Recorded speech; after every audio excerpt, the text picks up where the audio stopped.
தீர்காயுசோடு இருக்கணுங்கிறதுக்காக ஆயுர் தேவதை, உடம்பு ஆரோக்கியமான இருக்கணுங்கிறதுக்காக மருத்துவ கடவுளான தன்வந்திரி மூர்த்திக்கு, அப்புறம் திரியம்பக தேவதை இவங்களுக்கு பண்ணிட்டு ஆதித்யாதி நவகிரகம் ஹோமம் இருக்குது. அது முடித்து பூர்ணாவதி, இறுதியில் பூர்ணாவதி நடக்க இருக்குது.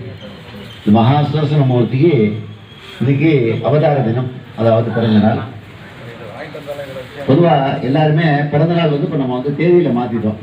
அப்படி இல்லாமல் நட்சத்திரத்தின் போது நம்ம மாதம் நம்ம நட்சத்திரம் எப்போ வருதுன்னு தெரிஞ்சுக்கணும் கட்டாயம். அதுக்கு முதல்ல காலத்தில் தினைக்கும் இன்றைக்கி என்ன நட்சத்திரங்கிறத பார்க்க வழக்கப்படுத்தின்றோம்னா நமக்கு எந்த குறைவுமே வராது. அந்த நாள் இன்னைக்கு ஒன்றுமே நடக்கலை அப்படிங்கிற குறை இருக்கவே இருக்காது. நமக்கு என்ன நல்லதோ என்ன பிரார்த்தனை பண்ணுறோமோ அது எல்லாத்தையும் கிடைக்கணும்னு சொன்னால் தினம் பஞ்சாங்கம் இன்றைக்கி என்ன நட்சத்திரம் அப்படிங்கிறத நம்ம கட்டாயம் தெரிஞ்சுக்கணும். அப்படி நம்ம நட்சத்திரம் மாதம் நம்ம நட்சத்திரத்தை அன்றைக்காவது தினம் கோயிலுக்கு போகணும், அல்லது வாரத்துக்கு ஒரு நாள் போகணும். அப்படின்னா மாதத்தில் வரக்கூடிய நம்ம நட்சத்திரத்தை அன்றைக்கி கட்டாயமாக கோயிலுக்கு போகணும். உங்களால் முடிஞ்சது சந்தை திறந்துருந்தால் உள்ளார போய் அர்ச்சனை பண்ணலாம், இல்லைன்னா தீபாராதனை பார்க்கலாம். அந்த கோயிலை ஒரு 12 வரை நம்ம சௌரியத்துக்கு ஏற்ற மாதிரி பிரதட்சணம் பண்ணி நமஸ்காரம் பண்ணோம்னா நமக்கு பரிபூர்ணமான ஆசீர்வாதம் அந்த சுவாமிகிட்ட நமக்கு கிடைக்கிறது. இந்த ஆயுர் தேவதனுடைய அனுகிரகமும் நமக்கு கிடைக்கிறது. உடம்புல எந்த பிடியும் இருக்காது.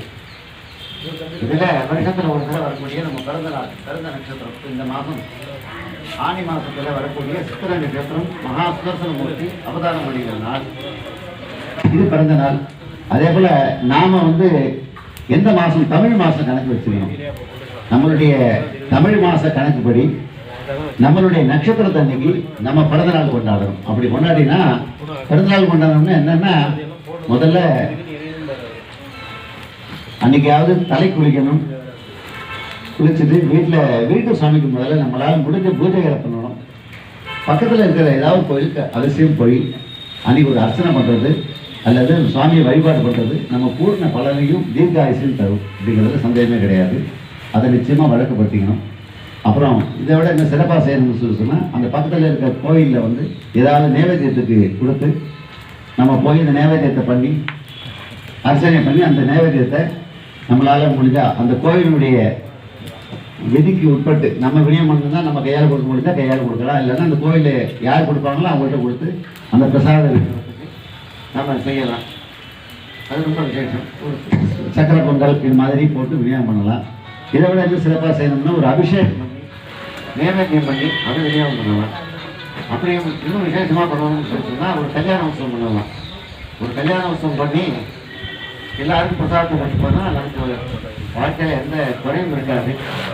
அந்தந்த வயசில் என்னென்ன நமக்கு கிடைக்கணுமோ அத்தனையும் நமக்கு கிடைக்கப்பெறும் அப்படிங்கிறதுல சந்தேகமே இல்லை. அதனால தமிழ் மாதத்தில் நமக்குடைய நட்சத்திரத்தில் வரக்கூடிய பிறந்தநாளை அவசியமாக ஏதாவது ஆலயங்களுக்கு போய் நம்ம வழிபாடு செய்கிறது பூர்ண பலனை நமக்கு உடம்பு ஆரோக்கியமும் தீர்காயுசும் கட்டாயமாக கிடைக்கும். அது கூட அட்ட ஐஸ்வர்யம் கிடைக்கும் அப்படிங்கிறது எந்த சந்தேகம் இல்லை. இப்போ நம்ம எல்லாருக்காகவும் அப்படிலாம் நம்ம செய்யலைன்னா செய்யலை, அப்படி செய்ய முடியல, நட்சத்திரமே தெரியலைன்னு சொன்னால் இது மாதிரி சுவாமியினுடைய நட்சத்திரம் இன்னைக்கு சூரியனுக்கு சித்திர நட்சத்திரம், ராமருக்கு புனர்பூச நட்சத்திரம், வெங்கடேச பெருமாளுக்கு திருவோண நட்சத்திரம், இப்படி எந்தெந்த முருகனுக்கு எடுத்துக்கணும். இப்படி வரிசையா அந்தந்த தெய்வத்தை அந்த நட்சத்திரத்துக்கு வழிபட்டு நம்மளுடைய நட்சத்திரத்துக்கான பலனும் நம்ம கிடைச்சி வருது. அதனால இப்போ மகா சுதர்சன மூர்த்தியான யஜ்யமாக நடக்க இருக்கு. யாரும் பேசாம இது காதில் வாங்கினாலே நீங்களா சொன்ன பலன் கிடைக்கிறது.